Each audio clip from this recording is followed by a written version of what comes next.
अस्सलामुअलैकुम, मैं हूँ अली मुअज़्ज़म। मैं हूँ समिया लियाकत। हेडलाइंस आप जान चुके हैं। बुलेटिन का आगाज कराची से, जिसके इलाके सोहराब गोद पंजाब बस अड्डे के करीब डकैती मज़ाहमत पर फायरिंग से एक शख्स जाँ बहक हो गया।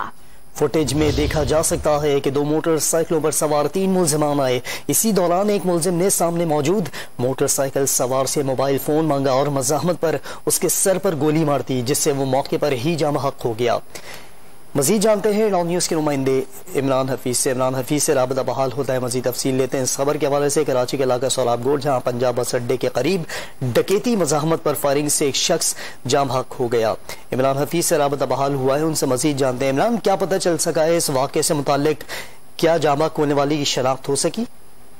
हाँ जी, देखिए जो जाँ बहक शख्स है की शनाख्त जो है इमरान के नाम से हुई है और सिर्फ की फुटेज जो है वो मंजर आम पे आ गई है। फुटेज में देखा जा सकता है कि 2 मोटरसाइकिलों पर 3 मुल्जिमान आए हैं और ये मोटरसाइकिल मकसूद जो है मोटरसाइकिल पर बैठा हुआ था। इसी दौरान जो है मुल्जिम ने इससे मोबाइल फोन मांगा और ताखीर होने पर एक मुल्जिम नीचे उतरा जो असले से लेस था। इसने पिस्तौल जो है उसके चेहरे के ऊपर मारते हुए जो है वो फायर किया, जिसके बाद इसके सर में गोली लगी और ये मौके पर ही जाँ बहक हो गया। ये जानना चाह रहे हैं, जो फुटेज सामने आई है, क्या उसमें चेहरे वाज़े हैं? क्या मुमकिन हो पाएगा कि शनाख्त कर ली जाए या मुल्जिमान को पकड़ा जा सके? हाँ देखिए जी, कैमरा जो सीसीटीवी कैमरा जो है ये खासा जो है फासले के ऊपर लगा है।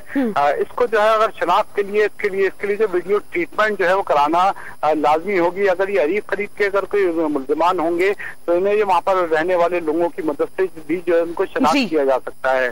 जी बहुत शुक्रिया इमरान, आपने अपडेट किया।